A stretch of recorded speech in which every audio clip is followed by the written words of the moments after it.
Good morning, children. How are you? I hope you all are well. I am your Hindi teacher, Surya Mishra. तो चलिए आज हम हिंदी व्याकरण में पढ़ेंगे पाठ 8 नाम की जगह सर्वनाम।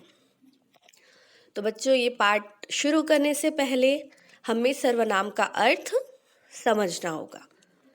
तो आइए देखते हैं सर्वनाम का अर्थ क्या होता है। बच्चों सर्वनाम शब्द दो शब्दों से मिलकर बना है, सर्व और नाम। सर्व का अर्थ होता है सभी का अथवा सबका, और नाम जैसा कि आप जानते हैं हम संबोधित करके बुलाते हैं किसी को उसके नाम से।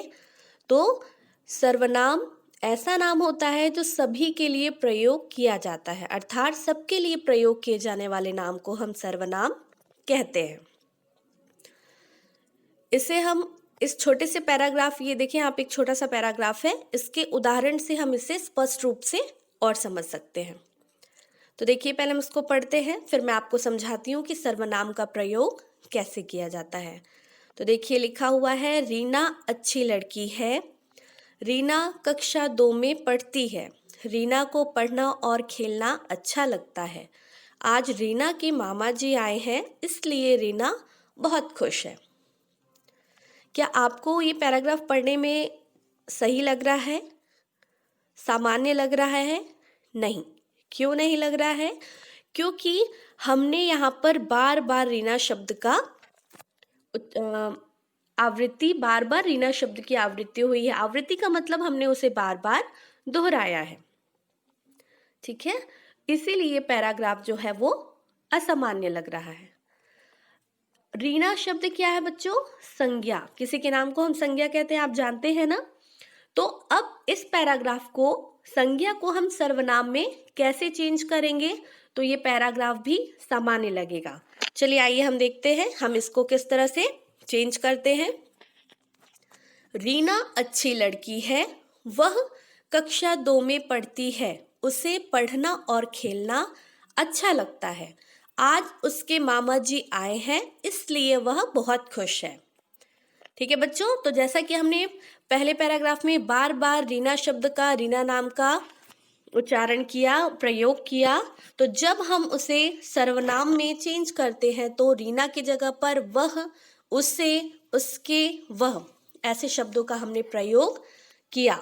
तो इस उदाहरण के आधार पर आप कह सकते हैं, हम कह सकते हैं कि सर्वनाम संज्ञा के बदले प्रयोग किए जाने वाले नाम को कहते हैं।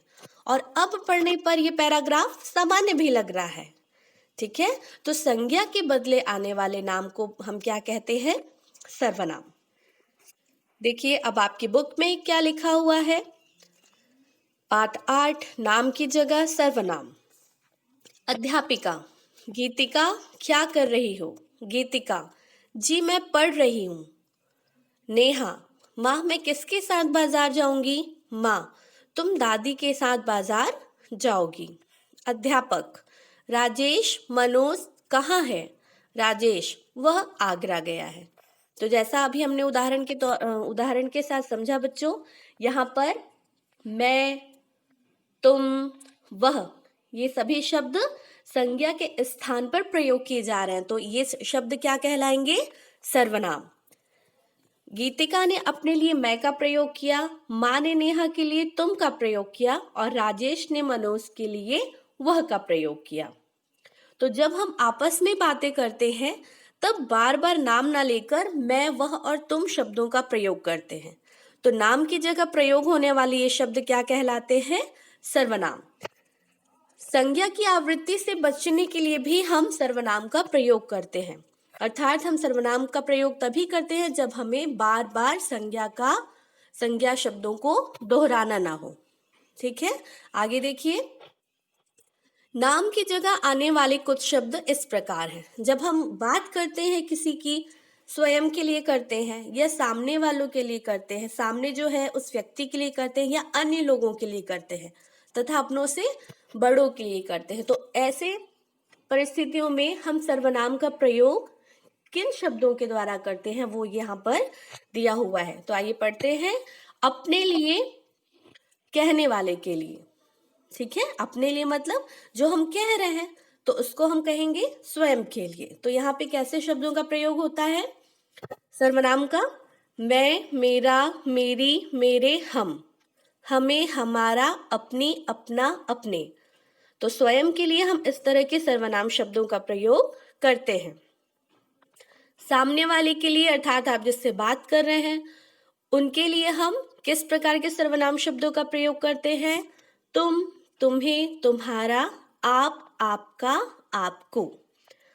और अन्य लोगों के लिए जिसके बारे में हम बात करते हैं उनके लिए किस तरह के शब्दों का प्रयोग करते हैं? आइए देखिए, वह, वे, यह, ये, इसका, उसका, इनका, उनका, इन्हें, उन्हें, इन्होंने, उन्होंने।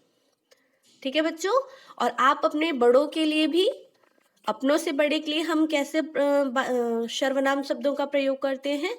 आप, आपका, आपको, इन्हें, उन्हें, उनका।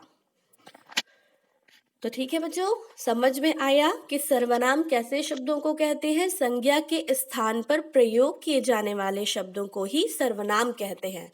इनका प्रयोग हम संज्ञा की आवृत्ति से बचने के लिए करते हैं। तो आपको ये सर्वनाम समझ में आया? आप इस पाठ को फिर से पढ़ेंगे और इसे समझने का प्रयास करेंगे। इस पाठ का अभ्यास कार्य हम अगली कक्षा में करेंगे। Thank you.